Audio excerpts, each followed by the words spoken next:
രജൗരിയിലെ ഭത്തൽ ഗ്രാമത്തിലെ 17 പേരുടെ ദുരൂഹ മരണത്തിൽ എങ്ങും എത്താതെ അന്വേഷണം.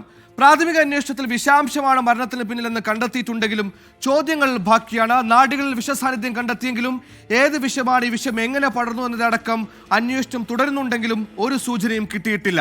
100-ലേറെ പേരുടെ മൊഴിയാണ് ഈ സമയം അത്രയും അന്വേഷണ സംഘം രേഖപ്പെടുത്തിയത്.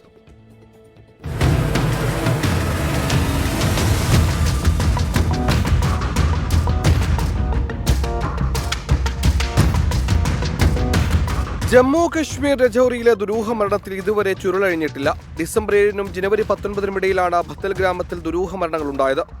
സംഭവത്തിന് പിന്നാലെ പോലീസ് ഉദ്യോഗസ്ഥർ, ഫോറൻസിക് വിദഗ്ധർ, പത്തോളജിസ്റ്റുകൾ, ആരോഗ്യ ഉദ്യോഗസ്ഥർ, മറ്റ് വിദഗ്ധർ എന്നിവരടങ്ങുന്ന 11-അംഗ പ്രത്യേക അന്വേഷണ സംഘത്തെ നിയോഗിച്ചിരുന്നു.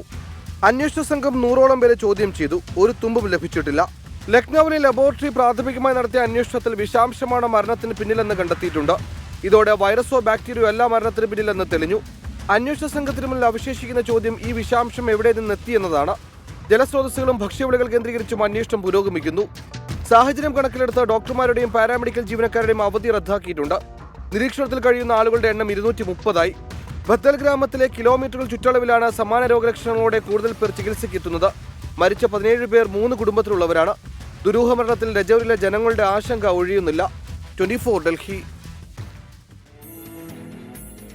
കുറഞ്ഞ ചുറ്റളവിൽ 3 കുടുംബത്തിലെ 17 പേരുടെ ജീവനെടുത്ത 250-ലേറെ പേർ നിരീക്ഷണത്തിലുള്ള ആളുകളിലേക്ക് പടർന്നു പിടിക്കുന്ന വിഷാംശം എന്താണ്, എങ്ങനെ വിഷാംശം പടരുന്നു എന്നതിലടക്കം ഒരു സൂചനയും ഒരു തുമ്പും കിട്ടാതെ അന്വേഷണ സംഘം ആകെ ബുദ്ധിമുട്ടായി കിടക്കുകയാണ്.